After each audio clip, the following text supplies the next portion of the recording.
దేవునికి మహిమ కలుగును గాక. దేవునికి స్తోత్రం. ఇక్కడ కూడి వచ్చిన దైవజనులందరికీ కూడా స్తోత్రం. మళ్ళీ ప్రత్యేకంగా మళ్ళీ మేరక్క గారు కూడా స్తోత్రం చెల్లించుకుంటున్నాను. కూడి వచ్చిన సంఘ బిడ్డలకు అందరికీ కూడా ప్రత్యేకమైన వందనాలు. హల్లెలూయా హల్లెలూయా హల్లెలూయా హల్లెలూయా హల్లెలూయా అని పాడెదను, ఆనందముతో సాగెదను. హల్లెలూయా అని పాడెదను, ఆనందముతో సాగెదను. సర్వకృపానిధియగు ప్రభువా, సకల చరాచర సంతోషమా, స్తోత్రము చేసి స్తుతించెదను. సంతోషమున నిన్ను పొగడెదను, స్తోత్రము చేసి స్తుతించెదను. సంతోషమున నిన్ను పొగడెదను. ఎవ్వరు పాడని గీతమును యేసుతో కూర్చి పాడెదను. ఎవ్వరు పాడని గీతమును యేసుని గూర్చి పాడెదను. ఏతువులేకయే ప్రేమించెన్ యేసుకు నేనేమివ్వగలను. ఏతువులేకయే ప్రేమించెన్ యేసుకు నేనేమివ్వగలను. హల్లెలూయా హల్లెలూయా హల్లెలూయా హల్లెలూయా హల్లెలూయా అని పాడెదను. ఆనందముతో సాగెదను, ఆనందముతో సాగెదను. సర్వకృపానిధియగు ప్రభువా, సకల చరాచర సంతోషమా, స్తోత్రము చేసి స్తుతించెదను. సంతోషమున నిన్ను పొగడెదను. అల్పకాల శ్రమలను భవింప అనుదినము కృపనిచ్చితివి. అల్పకాల శ్రమలను భవింప అనుదినము కృపనిచ్చితివి. నాదుని అడుగు జాడలలో నడుచుటకు నిలిచితివి. నాదుని అడుగు జాడలలో నడుచుటకు పిలిచితివి. సర్వకృపా నిధియగు ప్రభువా. దేవునామానికి స్తోత్రం కలుగును గాక. ఈరోజు దేవుడు నన్ను సాక్షిగా నిలబెట్టి, కానీ ఎన్నోసార్లు నేను ఇక్కడ సాక్ష్యం చెప్పాలనుకున్నాను. దేవుడు చేసిన మేలు చాలా ఉన్నాయని, కానీ చెప్పలేకపోయినాను. నా భర్త చనిపోయినాక ఈరోజు సాక్షిగా దేవుడు నిలబెట్టినాడు. అయితే మా జీవితం ఎలాంటిది అనేది మేము అన్ని దేవతలను పూజించినప్పుడు ఇక ఉన్న బాధ ఏంటంటే, మా వివాహము 84లో మా వివాహం. అప్పటి నుంచి నేను పడిన బాధలంటే ఇంకా అది చాలా కష్టమైన బాధలు. నా భర్త నాకు ఇట్లా అంటే వరకట్నం ఇస్తారు కదా, ఆ విషయంలో కొద్దిగా మా వాళ్ళు కొద్దిగా లేట్ చేసినారు. ఆ విషయంలో కూడా నేను చాలా బాధపడి ఇంకా అన్నీ చాలా ఉండేటివి. అయితే నా భర్త ఏంటంటే, ఒక మనిషికి ఒక ప్రేమ ఉంటుంది. మనిషికి ఒక ప్రేమ అంటే ఒక మనిషిని ఇంకో మనిషిని ప్రేమించాలి. మృగాలకు ఏముంటుంది వాళ్ళకి తెలియదు, అంటే దానితో పోల్చుకోవాలన్నమాట. అలాంటి వ్యక్తి ఆ మనిషి. ఎవరిని లెక్క చేసేవాడు కాదు. వాడు పెద్ద నాయకుడైనా, రాజకీయ నాయకులైనా, పోలీసు వాళ్ళైనా ప్రతి ఒక్కరిని అట్లా మాట్లాడేవాడు వ్యక్తి. నన్ను కూడా బాగా హింసించి, బాధించి, కొట్టి ఎంత ప్రయత్నం చేసినా అయితే నేను ఒకసారి విడాకులు ఇవ్వాలనుకున్నాను. ఈ మనిషితో సంసారం చేసేదానికంటే విడాకులు ఇచ్చుకుంటే మంచిదేమో అని నాకు ఆలోచన వచ్చింది. కానీ మళ్ళీ నేను ఏం ఆలోచన చేసినంటే, 2 పిల్లలు ఉన్నారు కదా, ఒకవేళ పిల్లలకు పెళ్ళైనప్పుడు మళ్ళీ ఎందుకు ఈ భర్తను వదిలిపెట్టిందని ప్రజలు అంటారు. ఇంకొకటి ఏమైందంటే, ఇప్పుడు విడాకులు ఇచ్చినప్పుడు లాయర్ దగ్గర పోతే వాళ్ళు మాట్లాడే మాటలు మామూలుగా ఉండవు. వీళ్ళకందరికి నేనే చెప్పడమేనని చెప్పి మళ్ళీ మనసు మార్చుకొని వద్దనుకొని అలాంటి జీవితంలో దుర్మార్గుడు అయినప్పటికీ కూడా నేను ఒక దేవతలు మనం పూజిస్తుంటాం. ఏదన్నా ఎక్కడైనా పోతే అది చెప్తారు ఇది చెప్తాను పోయేది, నా డబ్బంతా ఖర్చు పెట్టుకొని నా బంగారం అమ్ముకొని ఎవరికి తెలియకుండా వాళ్ళకి ఇచ్చి అట్లా నా భర్త మారాలని ఎన్నో ప్రయత్నం చేశాను నేను. ఇక డబ్బులన్నీ నా చేతిలో డబ్బులన్నీ పోగొట్టుకునేదాన్ని, కాళ్ళ పట్టీలు అమ్మేసేదాన్ని, ఆ చెవులోటి అమ్మేసేదాన్ని ఎవరికి తెలియకుండా. ఎందుకంటే వాళ్ళకు డబ్బు అడుగుతారు కదా, వాళ్ళకి ఇచ్చి నా భర్త మారాలని అట్లా ఎన్నో ప్రయత్నం చేసిన నేను. అయినా ఆ మనిషి మారలేదు. మా అన్నల మీద కూడా చాలా వ్యతిరేకాలు. అయితే మా తమ్ముడు నా భర్త కలిసి మేము వడ్డీ వ్యాపారం చేసేవాళ్ళు కలిసి. ఆ విషయంలో చాలా గొడవైంది మాకు. మా తమ్ముడు ఇద్దరు కలిసి మా తమ్ముని చంపాలని నా భర్త చంపి నేను జైలుకి పోతాను, ముగ్గురిని చంపుతా, మీ అన్నోళ్ళను ముగ్గురిని చంపేస్తాను, నేను జైలుకి పోతాను అని చెప్పాడు. నేనన్నాను, నువ్వు వాళ్ళ ముగ్గురిని చంపినప్పుడు నిన్ను చంపుతా. అట్లా ఆలోచన నాకు వచ్చేది. ఎందుకంటే వాళ్ళు నీతిమంతులు, అంటే దేవుని నమ్ముకోకుండా నీతిమంతులు. దేవుని నమ్ముకున్న వాళ్ళు అది నీతి వేరు, లోకంలో ఉండే వాళ్ళ నీతి అంటే వాళ్ళు ఎవరు దుర్మార్గంగా మాట్లాడే వాళ్ళు కాదు, ఏమనేవాళ్ళు కాదు. మంచి ఒకరిని మోసం చేసే మనసు కానీ మంచి మనసత్వం మా అన్నోళ్ళది. అలాంటి వాళ్ళను మనం బాధ పెట్టడం తప్పని చెప్పేసి అట్లా కొట్టుకోవడం చంపుకోవడం. అంటే ఆ టైంలో నేను దేవుని దగ్గరికి వెళ్ళా, యేసు ప్రభు దగ్గరికి. ఇంటి పక్కల ఒక అక్క ఉంటే ఆమె చెప్పేది, మా ఇంటికి టీవీ చూడడానికి వస్తే ఆ రోజు ఈ విషయం దేవుని గురించి చెప్పేది. నేను అట్లా చెప్పొద్దమ్మా, మేము ఆ దేవుడు మాకు కాదు, అది వాళ్ళకు దేవుడు కానీ మా దేవుడు మాకు ఉండాలని చెప్పేది. అక్క ఒక్కసారి అక్క అంటే ఆ రోజు ఎందుకో నాకు అట్లా మనసు, ఈ గొడవ అయింది కాబట్టి పోయినా, లేకపోతే నేను పోను. మా తమ్ముడు కూడా నా భర్తను చాపాలని ఊరంతా తిరుగుతుంటే అది తెలిసింది నాకు, ఇట్లా జరగొద్దని చెప్పేసి. అయితే ప్రభు దగ్గరికి పోతే ఏమన్నా దేవుడు అట్లా చేస్తాడేమో అని ఒక ఆలోచన వచ్చి పోయినా. ఆ పోవడం కూడా నేను ఎట్లా పోయినానంటే ఆ రోజు ఆదివారమే నేను అడిగినాను ఆమెను, అమ్మ మళ్ళీ దేవుని దగ్గరికి రావాలంటే ఎట్లా, ఏమైనా తిని రావచ్చా, ఇట్లా కొన్ని అదే పవిత్రంగా పోవాలి కదా ఆయన దగ్గరికి అని చెప్పి అడిగితే, ఏం లేదు స్నానం చేసి వచ్చేసి అనేది. అప్పుడు నా భర్త ఏంటంటే బాగా తాగేవాడు, తాగి ఆదివారం వస్తే తాగి ఇక తిని పండుకుంటే సాయంత్రం 4 లేసేవాడు. ఇంట్లోకి ఎవరు వచ్చినా గుర్తుండేది కాదు. ఇది కరెక్ట్ అని చెప్పేసి ఆయనకు అన్నం పెట్టేసి ఇక మందిరం కాడికి పోవాలని చెప్పేసి వచ్చినాను. వచ్చి నేనేం చేస్తుంటే ఈ దారిలో ఉండే వాళ్ళు ఏదైనా అడుగుతారేమో భయంతో నేను ఒక బిందె తీసుకొని నీళ్ళకని ఉద్దేశంతో ఆ బిందె అక్కడ వారేసి మందిరంలోకి పోయినా. ఆ మందిరంలోకి పోవాలంటే చుట్టూ పోవాలంటే చాలా దూరం, ఇట్లా దగ్గర పోవాలంటే సమాధుల నుంచి పోవాలా. సమాధులు వెనకాల నుంచి పోతే ఒక చుట్టూ కాంపౌండ్ ఉంటుంది. ఆ కాంపౌండ్ ఏంటంటే ఇక్కడ గోడలు ఉంటాయి కదా, మాకు ఏంటంటే బండలు ఉంటాయి, 7 అడుగులు బండలు చుట్టూ బాతింటారు. ఆ 7 అడుగుల బండలు ఎక్కి నేను చర్చిలోకి దూకి చర్చిలోకి వచ్చి ఆ రోజు నేను ప్రార్థన చేసుకున్నా, ప్రభువా మళ్ళా మీరు నిజమైన దేవుడు అయితే నేను నిన్నే నమ్ముకుంటా, ఈ లోకంలో నాకు ఏ దేవుడు వద్దు, నేను ఎన్నో పూజ చేసినా నా భర్త మారాల, నాకు అన్నీ కాదు, ఆస్తి కాదు, డబ్బు కాదు. నేను డబ్బు మీద ఎప్పుడు ఆశపడేదాన్ని కాదు. పెళ్ళైన నుంచి కూడా నేను డబ్బు సంపాదించాలా, నాకు అది కావాలని ఆశ నాకు ఉండేది కాదు. కానీ నా భర్త కోసం చాలా ప్రయాసపడేదాన్ని. ఊర్లో వాళ్ళంతా నీతిగా మంతుడుగా అని అనిపించుకోవాలని నా ఆశ ఉండేది. అట్లా నేను దేవుని అడిగినాను, ప్రభా నువ్వు ఎట్లయినా కానీ నువ్వు నిజమైన దేవుడు అయితే, టైం పెట్టిన దేవునికి కూడా, ప్రభా నువ్వు నిజమైన దేవుడు అయితే నా భర్తను 3 నెలలు టైం పెడతాను, నేను ఆ 3 నెలల లోపల నువ్వు నా భర్తను రక్షిస్తే నేను నిన్నే నమ్ముకుంటా, నిన్నే పూజిస్తా, ఈ దేవతలను అస్సలు నేను పూజించాలి, దాన్ని పారవేస్తాను, నిన్నే నమ్ముకుంటా, నాకు ఈ లోకంలో నా బంధువులు రక్త సంబంధులు ఎవరొద్దు. ఎందుకంటే నా భర్త అలాంటి వాడు కాబట్టి నా బంధువులు కూడా నాకు దూరం అయిపోయినారు, ఎవరు మా ఇంటికి వచ్చేవాళ్ళు కాదు, అంత వాళ్ళు అసహించుకునేవాళ్ళు. అట్లా ఆయనతో నుంచి నాతో కూడా వాళ్ళు మాట్లాడేవాళ్ళు కాదు. నేను చాలా బాధపడేదాన్ని, ఎవరు లేరు, ఎవరు దిక్కులేని దాన్ని అయిపోయినా అని చెప్పి అట్లా అనుకునేదాన్ని. ఆ టైంలో దేవుని అడిగినాను, ప్రభా మళ్ళీ 3 నెలలకు నువ్వు రక్షిస్తే నేను నిన్నే నమ్ముకుంటానని చెప్పి ఆ దేవునికి తీర్మానం చేసుకున్నాను. కొన్ని కూడా తీర్మానం చేసి, ఎందుకంటే అన్యులుగా ఉన్నప్పుడు తిరుపతికి పోతే అది ముడుపులన్నీ ఉంటాయి అనమాట. మన శరీరంలో ఏమైతే ఉన్నాయో మెల్లో చేతుల్లో గాజులు అవన్నీ ఉండేలు వేసేస్తారు. అట్లా నేను అట్లా మొక్కుకున్నా, ప్రభా నేను అట్లా చేస్తా, నా బట్టను మార్చి నేను మొత్తం అట్లా చేస్తా. 3 నెలల కల్లా టైం కూడా చెప్పినాను. ఇక ఫస్ట్ వారం పోయినా, 2వ వారం, 3వ వారం, 4 వారాలు వెళ్ళినాయి చర్చికి.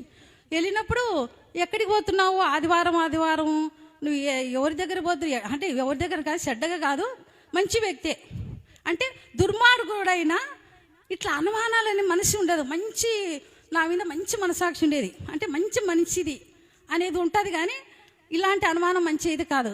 నువ్వు వారం ఎక్కడ పోతున్నావు, సినిమాకి పోతున్నావా లేకపోతే మీ అన్నోళ్ళ దగ్గర పోతున్నావు, అట్లా అనుమానం పడేవాడు. కానీ లేదు ఇట్లా చర్చికి పోతున్నానే, నీకేం అవసరం, ఏం తక్కువ వచ్చిందని పోతున్నా అంటే నాకు ఆరోగ్యం బాగాలేదు, ఒక 12 వారాలని నేను దేవుని దగ్గర పోవాలనుకుంటున్నాను, నువ్వు నన్ను ఏమనద్దు దయచేసి అని అన్నా. సరే సరే పోమన్నాడు. ఈ పక్కింటి ఆమె వచ్చి ఎందుకన్నా అక్కపోతుంది రోజు వచ్చి ఆమె వచ్చేది చెప్పేది. అటు చెప్పినా సరేలేమో పోనీలు ఏమైతే ఆమె పోతుంది కదా అన్నాడు. ఆ టైంలో ఒక 4 వారాలు 5 వారాలు పోయిన తర్వాత ఇక భయంకరం మాకిద్దరు గొడవయ్యి ఇక ఆయన వడ్డీ వ్యాపారం చేస్తాడనమాట. ఆయనకు డబ్బు పిచ్చి, ఎప్పుడు చూసినా డబ్బు సంపాదించాల. నేను అన్నాను, బైబిల్ ఒక పాస్టరు బైబిల్ ఇచ్చాడు, మంచిగా చదువుకుంటే నీ వ్యాపారం బాగా జరుగుతుందంట అని చెప్పా. అది కంటిన్యూ చేసేవాడు. అది ఎప్పుడైతే బైబిల్ స్టార్ట్ చేసినాడో ఆ వ్యాపారం కూడా బాగా, వాళ్ళు డబ్బులు ఇచ్చేవాళ్ళు కూడా పిలిచి ఫోన్లు చేసి ఇచ్చేవాళ్ళు, రండి తీసుకో శ్రీనివాస్ రెడ్డి రండి అని. అట్లా వ్యాపారంలో అట్లా కొనసాగేది. తర్వాత నేను ఏదైతే దేవుని అడిగినానో దేవుడు నా మొర ఆలకించి 3 నెలల కంటే అక్కడ నేను బుధవారం నేను పోయేదాన్ని చర్చికి. కొంతమంది ఏం చేసేవాళ్ళంటే భర్తలు మారలే 20 సంవత్సరాలు అవుతుంది 30 సంవత్సరాలు అవుతుంది అంటే వాళ్ళే మారినప్పుడు 3 నెలలకు నా భర్త ఏం మారుతాడని చెప్పి నేను అట్లా మనసులో ఉంది. కానీ అయితే నేను దేవుని చెప్పినా కదా, దేవుడు చూసుకుంటాడు కదా అన్నట్టుగా ఖచ్చితంగా దేవుడు ఏం చేసినాడంటే 3 నెలలకు నన్ను, నా భర్తను, నా కొడుకును ముగ్గురిని ఎంత అద్భుతంగా 3 నెలలే 90 రోజులు ఖచ్చితంగా మేము బాప్తీసం తీసుకున్నాం ఒకటే రోజు. అయితే నా భర్తకు ఉండే ఇదంటే తాగేవాడు, బీడీలు సిగరెట్లు బ్రాందీ. ఆ రోజు తీర్మానం చేసుకున్నాను, ప్రభా ఇంకా నేను ఇవన్నీ వదిలేసుకుంటున్నానని చెప్పి. అప్పుడు భక్తిగా మేము జీవించేవాళ్ళం. మేము టీవీకి వెళ్ళేవాళ్ళం, ఆ క్రమము ఆ పద్ధతి ప్రకారం నడుచుకునేవాళ్ళం. మేము వడ్డీ వ్యాపారం చేస్తుంటే పాస్టర్ చెప్పేవాడు, అయ్యా మీరు వడ్డీ వ్యాపారం చేయొద్దు, అది మంచిది కాదు, ఎందుకంటే ప్రజలను పీడించినట్టుంటే తీసేసినాం అంటే. సేవకులు ఏది చెప్తే అది ఖచ్చితంగా లోబడేవాడు. ఆ చిన్న బ్రదర్ అయినా సేవకులకు లోబడేవాడు. అట్లా తీసేసినాం. టీవీ మా ఇంట్లో ఒక కలర్ టీవీ ఉండే, అయ్యా మీరు టీవీ చూడొద్దంటే తీసేసినాడు. మా ఆయనకి ఎందుకంటే రౌడీ కదా, పెద్ద మిసాలతో బాగా రౌడీగా ఉండేది. అయ్యా ఇట్లా మిసాలు ఇట్లా ఉండొద్దయ్యా అంటే అది కూడా సరే ఓకే, మీరు ఎట్లుంటే నేను అట్లుంటా, మీ మావులని మీరు ఉండాలయ్యా, విశ్వాసులైన సేవకులైన ఒకటే అని చెప్తే అట్లా సేవకులు ఎంటబడుతూ అందరినీ రక్షించి పరిశుద్ధులకు అనుకూలంగా ఉంటూ వాళ్ళకు ఆహారం పెట్టుకుంటూ బాగా భక్తిగా జీవించేవాళ్ళం. అలాంటి స్థితిలో మేము కొన్ని కారణాల వల్ల కొన్ని సమస్యల వల్ల మేము అయితే దేవుని నమ్ముకున్న తర్వాత నిరీక్షణకు ఒక దర్శనం వచ్చింది. అంటే నేను 1 నెల చర్చికి వెళ్ళిన తర్వాత 2వ నెల నిరీక్షణకు ఒక దర్శనం వచ్చింది, కళ వచ్చింది. ఒక కళ, యేసు ప్రభు మా ఇంటికి వచ్చి తలుపు తడితే నిరీక్షణ తలుపు తీశాడంట. తీస్తే యేసు ప్రభు లోపలికి వస్తే ఇల్లంతా మహిమతో నింపబడిందంట. ఆయన సిలువ వేసి ఇట్లా రక్తం అంతా కార్చుకుంటే ఆ రక్తం అంతా ఇట్లా దారాలుగా కిందికి పారుతూ ఉందంట. అప్పుడు యేసుప్రభు అని భయపడిపోయాడంట. పొద్దున్న తెల్లారినాక నాకు చెప్పాడు, ఆ అమ్మ ఇట్లా నాకు యేసుప్రభు కనపడంటే నేను 1 నెల రోజులైతుంది దేవుని దగ్గరికి పోబట్టి నాకే కనపడలే, నువ్వు ఒక్కరోజు కూడా దేవుని మందిరానికి రాలే కదా, ఎట్లా కనపడతాడని అన్న. నిజమమ్మా నీ తోడు నా తోడని అట్లా మేము ఆ టైంలో అట్లా అన్నాడు. సరేలే అనుకున్నా. ఇక చదువు అయిపోయిన ఇంటర్మీడియట్ అయిపోయిన తర్వాత నేను సేవకు పోతాను అన్నాడు. సరే నాన్న సేవకు పోతే అట్లా కాదు ఇట్లా పోవాలని వాళ్ళ నాన్న బాగా క్రమంగా పెట్టి చెప్పేవాడు. సేవ అంటే మాటలు కాదు, సేవకు ఒక్కసారి ప్రతిష్ట సేవకు పోయిన తర్వాత తిరిగి ఇంటికి రాకూడదు అని అన్ని హెచ్చరికలు చెప్పి పంపించడం. మాకు కొన్ని సమస్యల వల్ల మేము కూడా అట్లా ఉండేవాళ్ళం. అయితే నా భర్తను మారడం ఏంటంటే మా ఊరి దగ్గర ఒక ఊరుంది, అక్కడ ఎస్ఎన్ గారు మీటింగులు పెట్టారు. నాకు అక్కడ నేను ఎప్పుడు బయటకు పోయేదాన్ని కాదు, పోయినా ఒక మనిషి తోడు ఉండాల. నాకు బయట ప్రపంచం అనడం తెచ్చుకోవడం తిరిగేది అట్లా లేదు, నాకు భయం అన్నమాట. ఒక మనిషి తోడు ఉండాలి. ఆ ఊరికి పోతుంటే ఈ శ్వాసలు అందరూ పోతున్నారు. పోయినప్పుడు మళ్ళీ నేను కూడా పోవాలనుకుంటున్నాను, నాకు మళ్ళీ ఎవరు తోడు లేరు, వాళ్ళందరూ వెళ్ళిపోయినారంటే తోడు నేను వస్తా కదా నీకు, నేను వస్తా పా అని చెప్పేసి రెడీ కాపని నన్ను తీసుకొని పోయినాడు కొలిముల ఒక ఊరికి, ఓ ప్రాంతానికి, ఓ 50 కిలోమీటర్లు ఉంటుంది. అక్కడ ఏసన్న గారు 2003లో ఒక పాట, నా దీపము వెలిగించిన సుడిగాలిలోనే జడివానలోనే ఆ పాట అక్కడ అయ్యగారు పాడుతున్నారు, వర్షం వస్తుంది, ఆ వర్షంలో ఆ పాట పాడుతున్నాడు అయ్యా. ఆ పుస్తకం తెచ్చుకొని ఆ పాటలోనే పూర్తిగా రక్షణ పొందినాడు. ఇక ఆ రోజు నుంచి మేము కూడా నిరీక్షణ క్రికెట్ ఆడేవాడు. ఒక్క దెబ్బ కొడితే చర్చిలో పడినాడు. నువ్వు ఎందుకు క్రికెట్ ఆడుతున్నావు, అమ్మ మన కోసం ఎంతో బాధపడుతుంది కదా, ప్రార్థన చేస్తుంది కదా, నువ్వు వెళ్ళాలని చెప్పేసి అట్లా దేవుడు అద్భుతంగా నేను చెప్పినట్టు దేవుడు ఒకప్పుడు విన్నాడు. తర్వాత దేవుడు చెప్పినట్టు నేను వినవలసింది కాబట్టి ఇంతవరకు దేవుడు చెప్పిన ఫస్ట్ నా మాట విన్నాడు దేవుడు, తర్వాత దేవుడి మాట నేను విన్నాను. ఎందుకంటే ఉన్న పరిస్థితుల్లో మాకు ఒక మంచి జీవితము, మంచి భవిష్యత్తు, మంచి ఉన్నవాళ్ళమే, కానీ కొన్ని పరిస్థితులు అట్లా దేవుడే మార్చినాడేమో అనుకుంటా నేను ఆ స్థాయిలో. ఎందుకంటే నా భర్తకు మామూలుగా గర్వం కూడా ఎక్కువే, చాలా గర్విష్టి, ఇతరులను గాయపరచడము, ఇతరులను బాధ పెట్టడము, బాధించడం అట్లా ఉండేది. అట్లా ఉన్నప్పటికీ నాకు బాధ వేసేది. ఎందుకంటే ఒక మనిషిని బాధ పెడితే నాకు ఇష్టం ఉండేది కాదు అప్పట్లో కూడా. ఆ టైంలో కూడా సేవకులు మాత్రం అద్భుతంగా చూసుకునేవాళ్ళు. సేవకులు దేవుని ఇంట్లో ఏ కొదవ ఉండదు అనేది. సేవగా సెంటర్ పాస్టర్ ఫోన్ చేసి, అయ్యా నువ్వు వాళ్ళని తీసుకురావాలని, నేను తీసుకుపోవాలని అన్ని పనులు చెప్పాడు. అప్పచెప్తే అన్ని నమ్మకంగా చేసేవాళ్ళు. అట్లా సేవ చేసుకుంటూ 2009లో మేము చెన్నైకి మీటింగ్లకు వెళ్ళాం. వెళ్ళినప్పుడు ఆయన స్నానానికి బాత్రూంలో పోతే బాత్రూంలో ఒక మాట వినపడిందంట. పాస్టర్ అనే మాట ఏంటంటే, ఎప్పటికైనా జీవితంలో కృతజ్ఞత అనేది ఉండాలి, రెండవది స్తోత్రం లేకోకుండా ఉండద్దు. నువ్వు దీర్ఘ ప్రార్థన ఎంత ప్రార్థన చేసినా వేస్ట్, ప్రతిదీ దేవుడు చేసిన మేలు కృతజ్ఞత, రెండవది వచ్చేసి స్తోత్రం ఉండాలని 2009 నుంచి 2025 వరకు అదే పాటించినాడు.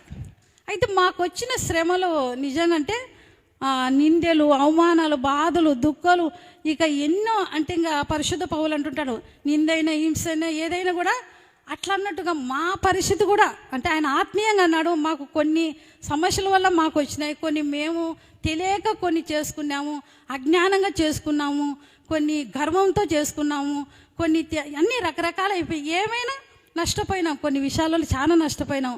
అయినప్పుడు కూడా దేవుడు ఏం చేశాడు, మమ్మల్ని అంతా ఇటు తిప్పి లాస్ట్కు మా ఆయనకు అనారోగ్యంతో ఉంటే మేము గుంటూరులో కొద్ది కాలం ఉన్నాము. అక్కడ నుంచి మేము ఇట్లనే పోయిన 2021లోనే ఏమో మేము కరోనా పోయిన తర్వాత ఇక్కడికి వచ్చిన తర్వాత అక్కగారు ఒక మాట అంది. మేము అక్కడ పెద్ద రూమ్లో ఉన్నప్పుడు అయ్యగారికి బాగాలేదు కదమ్మా, మళ్ళా మీరు ఇక్కడ ఉండండి అని అన్నప్పుడు నాకు కూడా ఇష్టం లేదు. ఎందుకంటే ఒక క్రమం ఉంటుంది, తల్లిదండ్రులు ప్రతిష్ఠించే ఒక దగ్గర ఉంటే వాళ్ళ బాధ వీళ్ళకి తెలుస్తుంటుంది, వీళ్ళ బాధ వాళ్ళకి తెలుస్తుంటుంది. ఇప్పుడు నా కొడుకునంటే నాకు బాధ, నన్నంటే ఆ బాబుకు బాధ ఉంటుంది. కాబట్టి అది ఒక క్రమం ఉండద్దు అంటే పరిస్థితులు బాగలేవు, ఏం చేయాలని ఆలోచన చేస్తే నా భర్త వద్దు మనం బయటికి పోదామంటే వద్దు. అక్క చెప్పిన మాట వినకపోతే మనకి ఏదైనా అయిందంటే అది చాలా, అక్క కూడా బాధపడుతుంది, లోపడదాం, ఉన్నాం ఇక్కడే అని చెప్పేసి మేము ఇక్కడే 4 సంవత్సరాలు ఇక్కడే ఉన్నాం. ఉన్న తర్వాత అప్పుడు స్టార్టింగ్లోనే 4 సంవత్సరాల నుంచి వేదన పడుతున్నాడు అనారోగ్యంతో. 3 సంవత్సరాలు బాగా హాస్పిటల్కి తిరిగినా అది పెద్దగా తగ్గేది కాదు, ఏదో కొద్దిగా అంతే. లాస్ట్ కోటి అనుకున్నాడు, నేను హాస్పిటల్ని తిరిగి నిన్ను బాధ పెట్టి, నేను నిరీక్షణ బాధ పెట్టి నిన్ను వేదన పెడుతున్నా, నేను అప్పుడు చూస్తే దేవుని నమ్ముకోకముందు నేను బాధ పెట్టినా, ఇప్పుడు చూస్తే రోగంతో బాధ పెడుతున్నా, వద్దు నేను తీర్మానం చేసుకుంటా అని చెప్పేసి 2 సంవత్సరాలని హాస్పిటల్కి నేను పోనని మానేసి ఒకటి ఏమనుకున్నాడేమో కానీ ఇంకా అవన్నీ తలుచుకుంటే కొన్ని ఆస్తి విషయంలో కూడా కొన్ని సమస్య వచ్చిందనమాట. అది కూడా వదిలేసుకున్నాడు. ఏమొద్దు, దేవుని దగ్గరికి పోవాలి, ఆయన స్తుతించాలి, ఆయన గణపరచాలి, ఆయన రాజ్యానికి పోవాలి, ఇంకా అంతకు మించి ఏమొద్దు అని ఎప్పుడు దేవుని కొరకే ఎప్పుడప్పుడు కృతజ్ఞత. అంటే విశ్వాసం లేదన్నా మాకు సహాయం చేసిన ప్రభా, మంచి ఇచ్చినాడు ప్రభా, స్తోత్రం అంటే ఒక్కసారితో మర్చిపోయే వ్యక్తి కాదు. అక్క మేము ఫస్ట్ స్టార్టింగ్లో వచ్చినప్పుడు మాకు 2 దుప్పట్లు ఇచ్చింది కప్పుకోవడానికి, అంటే చలికాలం.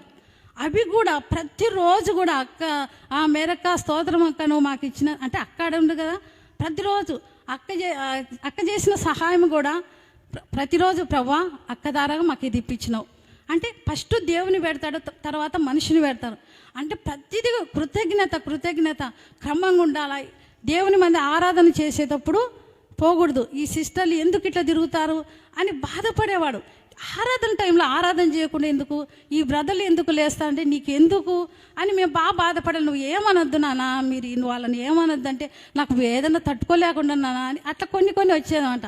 ఈ ప్రార్థన చేసుకోవడంలో ఆటంకాలు మామూలుగా రాలే, కొన్ని వచ్చినాయి, అభ్యంతరాలు వచ్చినాయి, ఆటంకాలు వచ్చినాయి.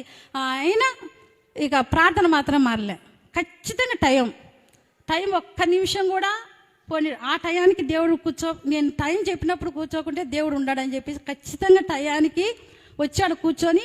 వర్షాకాలమైనా నువ్వు జాగ్రత్త లేదు, వర్షాకాలమైనా ఎండాకాలమైనా చలికాలమైనా దోమలు గుట్టించుకొనైనా ఆ ప్రార్థన అయితే ముగించుకొని వస్తాడు. నువ్వు చక్కగా తిని పండుకో, తర్వాత నేను పోయినాక నువ్వు ప్రార్థన మొదలు పెడతావు అని అట్లా అనేవాడు. అయితే ఒక విషయం ఏంటంటే, ఈ సడన్గా జ్వరం ఎప్పుడు వచ్చిందంటే 24వ తారీఖు తెల్లవారుజాన 4:30 ఆ టైంలో బాగలేదన్నాడు. సరే తెల్లారినాక ఇక్కడే ఒక డాక్టర్ ఉంటే ఇంజక్షన్ వేపిస్తే కొద్దిగా లైట్గా తగ్గింది కానీ పూర్తిగా తగ్గలే. ఆ రోజు కొద్దిగా టిఫిన్ చేసినాడు అంతే. ఇక ఆ తర్వాత శుక్రవారం రోజు మధ్యాహ్నము 2 గంటలకు ఒక మాట ఏం చెప్పినాడంటే, ఇక నేను 24 గంటలే ఉండేది, ఇక నేను చనిపోతా అన్నాడు. నేను ఈ ఎందుకులే అవన్నీ మామూలుగా నేను అంటుంటావులే అని ఎప్పుడైనా అంటుంటాను అనమాట మామూలుగా. అంటే కాదు నువ్వు రాసి పెట్టుకో, లెక్క పెట్టుకో, నువ్వు రాసి పెట్టుకో, ఇక నేను 24 గంటలు అవుట్గా నేను ఉండను అని చెప్పేసి ఆ మాట నాకు చెప్పినాడు.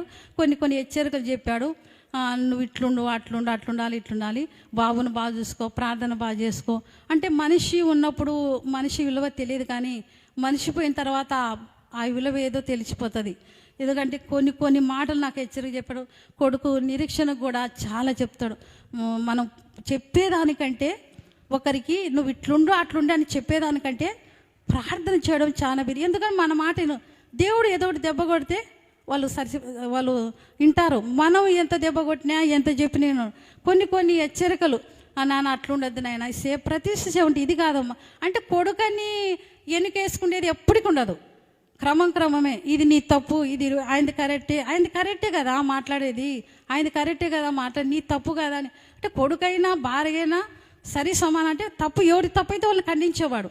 మందిరంలో కూడా చాలామందిని విశ్వాసం కూడా అట్లుండొద్దమ్మా ఇట్లుండద్దు, సేవకులు కూడా అనేవాడు. నేను అనేది అట్లా అనొద్దు, దయచేసి అట్లా అనొద్దు, మన పరిస్థితి బాగాలేదు, దయచేసి అట్లా అనొద్దు అంటే నువ్వు నోరు మూసుకోగా బాగా నువ్వు ఇటు ఉండొద్దు పని, నువ్వు పోయి చక్కగా తినేదని తిని పండుకోపడే అట్లా కొన్ని నేను చాలా బాధపడేవాని. అయితే ఒక మాట అన్నాడు, ఇది దేవుని దృష్టికి నా మాట కరెక్ట్, ఆయన ఇష్టపడతాడు, నువ్వు ఇష్టపడలే, ఆయనకు తెలుసు నేను ఏమన్నానో, వాళ్ళని ఏమన్నానో, వీళ్ళని ఏమన్నానో. సంఘం పరిశుద్ధమైన మందిరము, ఇది పరిశుద్ధమైన మందిరం కదా, అపవిత్రం చేయడం కదా. యేసుప్రభు కూడా ఒక కాలంలో ఇట్లా అన్నాడు కదా అంటే ఇవి బోధ వద్దులేని ఆయన నాకెందుకని ఒక్కొక్కసారి నేను బాధపడిపోయేదని. కొన్ని విషయాల్లో అట్లా చాలా మాట్లాడినాడు. అంటే కేవలము దేవుడు అంటే ఒక భయం, క్రమము, ఇట్లుండాలా అట్లుండాలా. దేవుడు అంటే ప్రభా నేను ఈ టయానికి చేస్తా, ఈ టయానికి లేస్తా. స్తోత్ర ప్రార్థనకు లేకపోతే అది ఒక దరిద్రం అనేది. ఆదివారం ఏదైనా తింటే అది ఒక దరిద్రం అనేది. ఆదివారం మటన్ చికెన్ తెచ్చుకోవడం ఒక దరిద్రం అనేది. అంటే అప్పుడు అది ఒకటి. ఆదివారం రోజు మటన్ కానీ చికెన్ కానీ ఇంట్లో ఉండొద్దు. ఎందుకంటే అది ఉంటే మనం పని చేసుకుంటాం, మందిరానికి పోలేము. ఇప్పుడు కాదు, మా ఊరు కాడ ఉన్నప్పుడు ఆదివారం మటన్ చికెన్ తేవద్దు, తెచ్చేది ఉండదు. సోమవారం నుంచి శుక్రవారం వరకు తిందాం, శనివారం ఆదివారం అస్సలు ఉండద్దు. అంటే కొన్ని హెచ్చరికలు, క్రమాలు ఇట్లుండాలి. నేను ఆదివారం లేటుగా అంటే నువ్వు ఉండు, తర్వాత ఆటోకు రా, నేను వెళ్ళిపోతాను. 5 నిమిషాలు లేటు కాదు, 8:30 కల్లా మందిరంలో ఉండాలి. అంటే ఖచ్చితంగా టైం. సేవకులు రాలేదు, ఇంకా స్టార్ట్ చేయలేదంటే సేవకులతో మనకెందుకు పని, దేవునితో పని. మనకు దేవుడు ఉంటాడు ఆడ, సాపలు వేస్తాను, సాపల మీద వచ్చి కూర్చుంటాడు దేవుడు, అంతే అని చెప్పేసి అట్లా క్రమాలు చెప్పుకుంటూ వచ్చేది. ఇంకొకటి ఏంటంటే ఈ సమాధి కార్యాలు కూడా కొన్ని చెప్పాడు నాకు. యాకోబు మన పోయిన నెల డిసెంబర్ నెలలో మన అయ్యగారు రాజునాన్నయ్య గారు ఒక మాట చెప్పాడు, మన ముగింపు గురించి చెప్పాడు అయ్యగారు. ఏ వాక్యం చెప్పినా, ఏ సేవకుడు ఏ వాక్యం చెప్పినా ఫస్ట్ ఈ నుంచి లోపలికి పోయిన తర్వాత చిన్న ప్రార్థన, ప్రభా ఈ వాక్యం చెప్పావు, మళ్ళీ నేను ఇట్లుండా అని ప్రార్థన చేసుకుంటాడు. నన్ను కూడా అంటాడు, ఫస్ట్ ప్రార్థన చేసుకో, ముందు ప్రార్థన చేసుకో. అయ్యగారు చెప్పిన మాట ఏంటంటే మనం అంతం ఎట్లుందో, మన ముగింపు ఎట్లుందో అది ప్రారంభం కంటే ముగింపు బాగుండాలి. అవును ప్రభా, నా ముగింపు బాగుండాలి ప్రభా అని, పండుకునేట్లు అట్లా చనిపోవాలి ప్రభా నేను అని చాలా, అంటే ఆయన ముగింపు గురించి బాగా వేదన పడేవాడు, బాగా సిద్ధపడినాడు అనమాట. ఎప్పుడు పరిశుద్ధపరచుకున్నాడు, నన్ను శుద్ధీకరించు. ఓసారి నిరీక్షణ వచ్చి, నాన్న నువ్వు బాగా పరిశుద్ధపరచుకోవాలి నాన్న, నీకు నాన్నకు బాగాలేదు నాన్న, ఆరోగ్యంతో ఉన్నాడు, నొప్పి అంటున్నాడు, ఏడుస్తున్నాడు, కుమిలిపోతున్నాడు నాన్న అంటే, బాగా ప్రార్థన చేసుకుంటానలే కానీ పరిశుద్ధపరచుకోవాలమ్మా, శుద్ధీకరించుకోవాలా అది ఇదే అంటే, బాగా శుద్ధీకరించుకున్నానా అంటే, ఇంకా చాలయ్యా బాగా చెప్తున్నావు నువ్వు, సేవకులు బాగానే చెప్తారు, నువ్వు శుద్ధీకరణలోకి పెట్టినప్పుడే మీరు శుద్ధీకరించుకుంటారేమో కానీ, మన అక్క మేరక్క గారు ఒక శుద్ధీకరణలో ఒక మాట చెప్పింది, అనుదినము శుద్ధీకరణ, రోజు రోజుకు శుద్ధీకరణ ఉండాలంట. అనుదినం అంటే ఎప్పటికి ఎల్లప్పటికీ శుద్ధి చేయి అంటానే ఉండాల. ఈ మాట అక్క మాట నింటే చూడు, నా మాట నేను అన్నట్టు అక్క కూడా అనిందని అనేటోడేమో. అనుదినం నేను శుద్ధీకరించుకుంటున్నానా, ప్రార్థన కంటే ముందు 20 నిమిషాలు శుద్ధీకరించుకున్న తర్వాతనే ప్రార్థన చేసుకోవాలి. డైరెక్ట్ ప్రార్థన చేసుకుంటే అది అంగీకరించబడదు, దేవుడు వినడు. ఒక గిన్నె కడుక్కోకుండా వంట చేసుకుంటే ఎట్లుంటుందో ఇది కూడా అంతే, శుద్ధీకరించుకున్న తర్వాతనే అట్లా మనం ప్రార్థన చేసుకోవాలి. కృతజ్ఞత అంటే ఏంటంటే, ఈ వారం నుండి ఈ ఆదివారం నుంచి వచ్చే ఆదివారం వరకు మనకి ఏం చేసినాడో అవన్నీ లెక్క పెట్టుకొని, ప్రభా ఇది చేసినావు అది చేసినావు, నీకు స్తోత్రం ప్రభా, కృతజ్ఞత ప్రభా, ఈ ఆహారం ఇచ్చిన ప్రతిదానికి నాకు అంత లేదు, నేనంత ప్రార్థన విర్రాలు కాదు, అంత కృతజ్ఞత కూడా నాకు లేదేమో, అంత శుద్ధీకరణ కూడా నాకు లేదేమో, నేను కూడా ఆ స్థాయిలో నేను కూడా అది ఇంకా నేను కూడా స్టార్ట్ చేయాలి. అది అట్లా శుద్ధీకరించుకొని అట్లా కృతజ్ఞత కలిగి, నిజంగా ఒక విషయంలో ఏదైనా మన సిస్టర్లు కానీ అన్నం పెట్టినా, మన శాలమక్కది పుట్టినరోజు అయితే వాళ్ళు ఏదో పంపిస్తే అది కూడా ప్రభా శుద్ధీకరించి, అక్క పుట్టినరోజు అంటే అక్కను కూడా దీవించు ప్రభా, మంచి పాటలు పాడాలా అని అక్కను అట్లా అని మళ్ళీ ఆహారం తినేవాడు.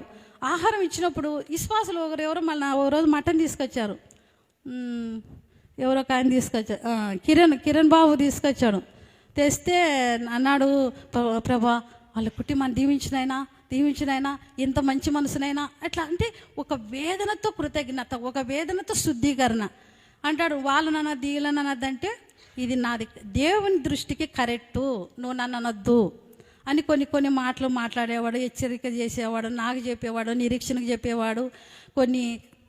కొన్ని సమస్యలు వచ్చినప్పుడు మనం తప్పదు ఉండొద్దు అని అంటే, ఇక్కడ ఎందుకంటే తల్లిదండ్రులు ఉండొద్దని మాకు కూడా తెలుసు, తల్లిదండ్రులు ఉంటే కొన్ని సమస్యలు వస్తాయి తెలుసు, అయినప్పటికీ కొన్ని పరిస్థితులు అంటే ఆ రోజు అక్కే ఒక మాట చెప్పింది, ఇక్కడ ఉండండి అమ్మ, ఇక్కడే కావాలంటే ఇక్కడే వంట చేసుకోండి, ఇక్కడే ఉండండి అని చెప్పింది కదా.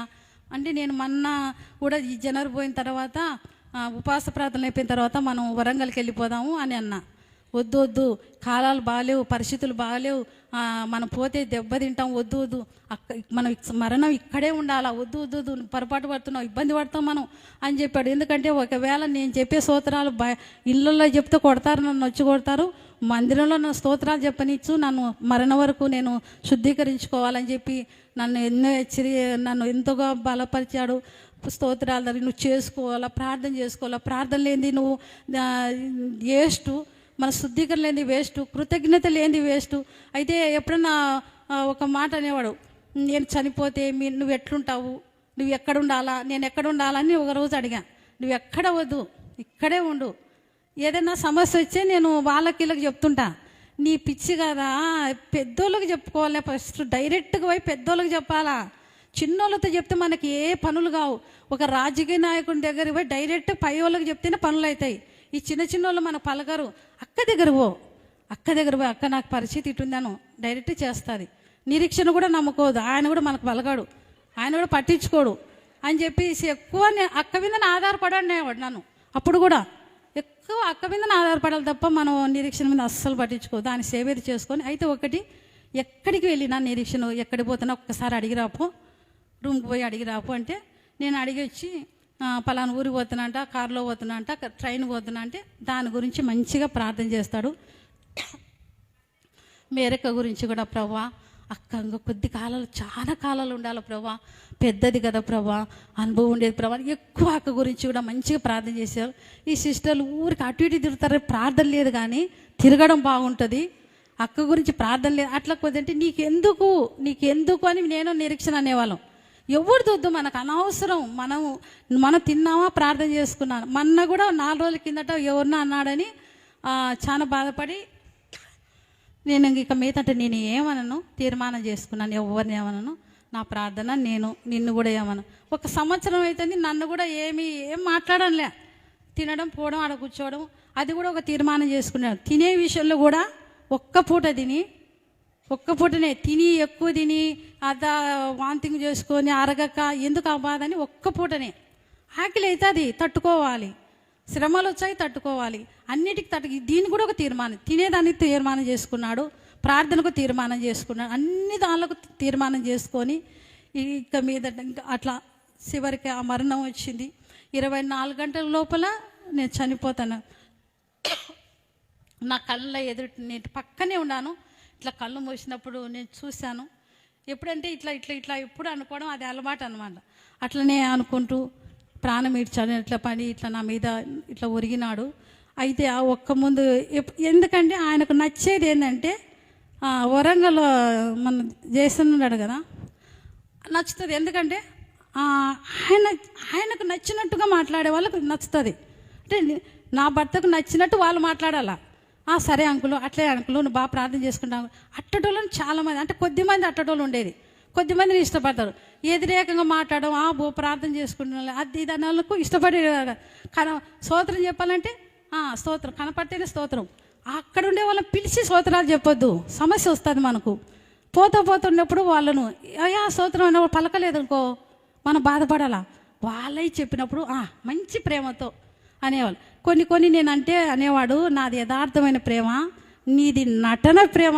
నన్ను కూడా అనేవాడు, నువ్వు నటిస్తావు అంటే అయ్యా అన్న. అది కాదు, ఆయన తప్పు చెప్పు, ఇట్లా చేయొద్దనే.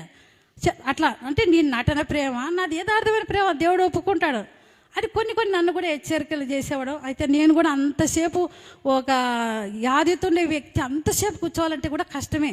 నేను 1 గంట సేపు కూర్చొని నీ ప్రార్థన అయిపోయిందా, ఓకే స్తోత్రం, నా ప్రార్థన ఉంది, నేను ముగించుకొని వస్తాను అంటే అట్లా ప్రార్థనలోను దేవునిలోను సేవకులు ప్రతి సేవకుని గురించి ప్రార్థన చేశాడు. ఒక మాట అనేవాడు, ప్రతి ఒక్క వ్యక్తిలో చెడ్డవాడు మంచివాడని కాదు, మంచోన్లో ఒక చెడ్డది ఉంటుంది, చెడ్డోన్లో ఒక మంచిది ఉంటుంది అని అందరి గురించి సేవకుల గురించి ఎవరు గుర్తుకొస్తే వాళ్ళ గురించి ప్రార్థన చేసేవాడు. ముఖ్యంగా ఒకటి బాధపడేవాడు ఏంటంటే, ప్రభా నా డబ్బు కంటే, నా ఆస్తి కంటే, నా అనారోగ్యం కంటే, మేమున్న పరిస్థితి కంటే నా కొడుకు సేవ మరణం వరకు, రాకడ వరకు ఆ సియోనులో చేర్చు ప్రభా అని. నా కొడుకు సియోన్లో ఉండాలి ప్రభా, సియోన్లో ఉండాలి ప్రభా, త్రోటిల్లో గుర్తు ప్రభా, అవిశ్వాసం రావద్దు ప్రభా, మధ్యలో ఎటు కాకుండా జీవితం వద్దు, చివరి వరకు లాస్ట్ వరకు ఎంత కష్టమైన నష్టమైన బాధైనా నింది ఏదైనా సరే లాస్ట్ వరకు మరణం వరకు నమ్మకంగా సేవ చేయాలని ఎప్పుడు అదే ప్రార్థన. నువ్వు కూడా అలా ప్రార్థన చెయ్యి అని మేమిద్దరం కోరుకునేది అదే. మేమిద్దరం నా కొడుకు గురించి, మేము డబ్బు గురించి, ఆస్తి గురించి, ఆస్తి పోని వచ్చేదాన్ని, ఆస్తిది కాదు. కానీ ఎందుకంటే ఒకప్పుడు మేము దైవజనులకు ఎంతో ఆహారం పెట్టిన వాళ్ళం.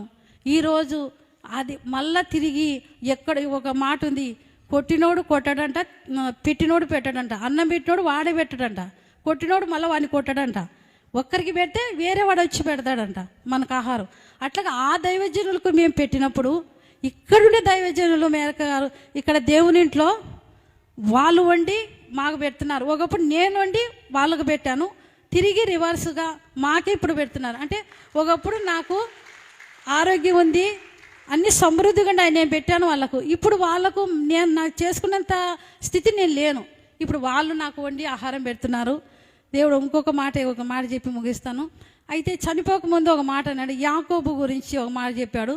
యాకోబు యోసేపు గురించి ఎంత భూస్థాపన ఎంత బాగా చేశాడో తండ్రి, కొడుకు ఎంత బాగా చేశాడో, గంధపు చెక్కలతో ఆయన చేశాడంటే మళ్ళీ ఇప్పుడు గంధపు చెక్కలు ఎక్కడ ఉన్నాయని నేనంటే నీకు ఎటకారమా అని కొన్ని అట్లా ఆ రోజు వచ్చింది. అట్లా నీకు అన్ని ఎటకారంగా మాట్లాడతావు అంటే కాదు నేను అట్లా అన్నాలే, ఏమనుకోవద్దు అని అంటే గంధపు చెక్కలతో తండ్రి భూస్థాపన చేశాడు. అట్లా నా కొడుకు కూడా అట్లా చేస్తాడు, ఇక్కడ నా కొడుకు కూడా చేస్తాడు. నాకు అక్కడ అక్క ఆయన చేయకపోయినా నాకు మేరక్క చేస్తుంది.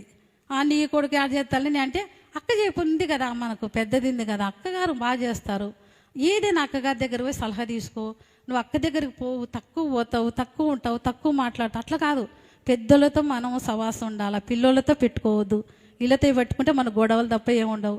పెద్దలతో ఉండి మంచిగా మర్యాద మాట్లాడి అట్లా ఉండాలి అని అట్లా కొన్ని హెచ్చరికలు నా కొడుకు గురించి చాలా హెచ్చరికలు చెప్పి, నాన్న ఇట్లుండొద్దు, నాన్న అట్లుండాలా, అట్లుండాలా, మనది ఇట్లుంటే ఇది నీది తప్పు, చాలా నీ కూడా ఉన్నాయి, ఇట్లా కాదు, అట్లా కాదు, ఇట్లా కాదని మనం దేవుని దగ్గరికి చేరుకోవాలమ్మా. ఇక్కడ కాదు, ఇక నాది అంతా అయిపోయింది. ఒకప్పుడు నేను సంపాదించాలా, లక్షలు కోట్లు సంపాదాలని, నాది అంత ఆస్తుంది ఇంత ఆస్తుంది అని పోగిటి చేసేవాళ్ళం అని అన్నాను. ఇదంతా వద్దు అని చెప్పారు. మా ఊర్లో మీరు రక్షణ పొందిన మొదలు అప్పుడు కొత్తగా నా భర్తని ఏమనేవాళ్ళంటే, ఇట్లా స్తోత్రం చెప్తుంటే పేరే స్తోత్రం, ఆయన పేరే స్తోత్రం అంటే, ఒకప్పుడు శ్రీనివాసరెడ్డి అంటే అది కాదు, స్తోత్రం సారు స్తోత్రం అనేవాళ్ళు ఒకప్పుడు. అంటే అందరికీ మొత్తం తెలిసిపోయినా అంట. ఎక్కడ పోయినా రైల్వే స్టేషన్లో అప్పుడు సేవకులకు టికెట్ మనం ఇప్పుడు అంటే ఆన్లైన్లో తీసుకుంటాం, అప్పుడు అట్లా కాదు కదా, పోయి సేవకులకు టికెట్ తీసుకుని పోతే అక్కడ కూడా వాళ్ళకు కూడా స్తోత్రం చెప్పేవాళ్ళు. వాళ్ళు కూడా అక్కడ తెలిసిన వాళ్ళు ఉంటే స్తోత్రం అయ్యా అనేవాళ్ళంట. బస్ స్టాండ్లో బస్సు టికెట్ తీసుకుని వాళ్ళు కూడా ఎక్కడ పోయినా వాళ్ళకు ఒక పదం అట్లా వాళ్ళకి చెప్పేస్తాడు. ఆ స్తోత్రం అంటే ఏంటంటే నమస్తే సార్ అంటే స్తోత్రం అనేవాడు. అట్లా అందరికీ అట్లా స్తోత్రం నేర్పించి, అంతేకాకుండా మా మర్దులను కూడా ఈ రక్షణలోకి నడిపించినాడు. 50 మంది ఉంటారు, 50 మంది ఉంటారు వాళ్ళు, మా బంధువులు, మా చిన్నమ్మ కొంతమంది వచ్చినారు, ఇంకా చాలామంది రాలేదు. వాళ్ళందరినీ కూడా రక్షణలోకి నడిపించి ఒక ఉన్నతమైన సత్యంలోకి నడిపించున్నాడు. వాళ్ళ ఇంటికి తీసుకుపోయినప్పుడు వాళ్ళ దగ్గర వాళ్ళకి తెలియదు కానుకలు ఇచ్చేది, సేవకులను గనపరిచేది. వాళ్ళ దగ్గర పోయినప్పుడు వాళ్ళకు వంట చేసి పెట్టి, మేమే వంట చేసి మా దగ్గర డబ్బు మా మరిది వాళ్ళకి ఇచ్చేది, ఇదిగో బ్రదర్కి ఇంత ఇచ్చు, సిస్టర్లకి ఇంత, అట్లా చెప్పి నేర్పించేవాడు అనమాట. మా ఇంటికి ఇష్టంగా వస్తే బ్రదర్ ఇస్తే, ఎంత ఇచ్చినావు నువ్వు అంట, నువ్వు అది అడగొద్దు అంటాడు.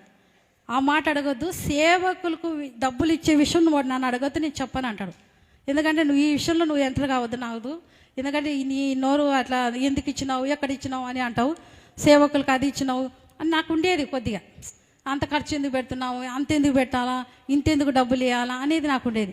దశభాగం ఇస్తే నోటు అది ఇంత కూడా మరకుండొద్దు, ఇంత కూడా మట్టి కనపడొద్దు, కొత్త నోట్లు పటపట అనే శబ్దం రావాలి ఆ నోట్లు, అంత ఖచ్చితంగా ఇస్తాడు. ఇంటికి వచ్చినప్పుడు కూడా మంచి నోట్లు ఇవ్వాలా, ఏరేరి పక్కన పెట్టేస్తాడు అంట. అంటే ఒక ప్రత్యేకంగా సేవకులకు ప్రత్యేకంగా చేస్తాడు. మా ఇంటికి వచ్చినప్పుడు వాళ్ళకి ప్రత్యేకంగా తాగడానికైనా ప్లేట్లు కానీ, వాళ్ళు ఉండే స్థలం కానీ, బెడ్షీట్లు కానీ, వాళ్ళు వచ్చినప్పుడు వేరు, అన్నీ వేరు. ఇప్పుడు కూడా ఇక్కడ కూడా అంటాడు, మనకు సేవకులకు మనకు పోల్చుకోవద్దు, నువ్వు నిరీక్షణ లేకపోతే నిరీక్షణ బెడ్ మీద కూడా వండుకోడు, వద్దు ఆ బాత్రూంలోకి వండుకుంటే మనకు పాపం తప్పు అంటాడు. ఎందుకంటే సేవకులకు మనకు తేడా, మనకు సేవకులకు వేరే. ఒకవేళ మీ తల్లిదండ్రులు అయినప్పటికీ నేను కూడా మీలాగనే విశ్వాసనే, అట్లా మనం కూడా విశ్వాసమే అట్లా చెప్పేవాడు. దేవుడు ఇంతవరకు కాపాడినాడు. దేవుని ఇంట్లో ముగింపు అయింది, దేవుని ఇంట్లోనే ఆయన ఘనంగా ముగింపు దేవుడు చేశాడు, ఘనంగా పుస్తకం చేశాడు. ఆయన ఆలోచనలు ఏమవుతున్నాయో ఆ ఆలోచనల ప్రకారంగానే దేవుడు నడిపించాడు. కొన్ని ముందే కళలు వచ్చేది, కొన్ని దర్శనాలు చెప్తాడు. అంటే నాకు ఇట్లుంది, ఇట్లా జరుగుతుంది, ఇట్లుంటుంది, రాబోయే దినాలు ఇట్లుంటుంది, ముందే సంవత్సరం ముందే ఒక విషయం నాకు చెప్పేవాడు, అట్లుంటుంది అంటే నీ మాటలు నేను కూడా పట్టించుకునేదాన్ని కాదు. అట్లా దేవుడు అలాగా చేసుకుంటూ, అయితే ఆ మనుషుల్లో కొన్ని ఉన్నాయి, కొన్ని చెడ్డదలు అంటే మాటలే, అంటే నోటి మాటలు. నేను ఎప్పుడు అనేదాన్ని, దేవుడు నీకు ఇంత నోరు ఎందుకు ఇచ్చినట్లు అంటే, నాకు ఇవ్వడం అంటే దేవుని స్తుతించడానికి నాకు ఇచ్చినాడు అని చెప్పేవాడు. ఎప్పుడు ఇంత నోరు ఎందుకు ఇచ్చినా అంటే దేవుణ్ణి గణపరచడానికి ఇచ్చినాడు. అంటే దేవుడు అంటే ఇష్టం, దేవుడు అంటే ఆయనకు మర్యాద బాగా ఇస్తాడు, దేవునికి మర్యాద ఇస్తాడు. ఇట్లుండాలి దేవుడు డైరెక్ట్గా ఒంటరిగా కూర్చొని మనుషులతో మాట్లాడినట్టు మాట్లాడతాడు. ప్రభా నేను అది చేసిన, ప్రభా ఇది పాపం చేసిన, ఈ పాపం చేసిన, ఎప్పుడు తన పాపాలు తను ఒప్పుకొని పరిశుద్ధపరచుకుంటాడు. ఒకటి అనేవాడు, ఇన్ని సంవత్సరాలలో మేము దేవుని నమ్ముకొని నిరీక్షణ సేవకు ఇచ్చినాక 2007 నుంచి స్టార్ట్ అయింది మా శ్రమలు, మా బాధలని. 2007 నుంచి ఇంతవరకు ఏ రోజు కూడా దేవుని ఎప్పుడు కూడా దూషించలే. ఏంది ప్రభా నాకు ఇట్లా చేస్తున్నావు, నన్ను ఎందుకు ఇట్లా చేస్తున్నావు అనే మాట నోటికి రాలే. ఇది నా పాపము, ఇది నేను చేసిన కర్మ, ఇది నాకున్న శాపము, ఇది నా శాపము. ఒకప్పుడు నేను చేసా, ఒకప్పుడు పలానా వాళ్ళు మాట్లాడినా, ఈ నోరు ఎందుకు ఇట్లా అయిందంటే నా పాపమే, నా శాపమే, అంటే తనది తనే ఒప్పుకుంటాడు తప్ప దేవుని మీద ఎంత మాత్రం నువ్వు ఎందుకు చేయలేదు, నేను ఒక స్థాయిలో ఉండాలి, అట్లుండాలి, ఇట్లుండాలని ఒకప్పుడు అనుకున్నాడు. కానీ క్రమంగా అవన్నీ తగ్గించుకొని ఓర్చుకొని దేవునికి అప్పగచెప్పి దేవుడు ఇంతవరకు నడిపించినాడు. ఈ సాక్ష్యం ఇంతసేపు చెప్పడానికి ఇక దైవజనులకు వందనాలు.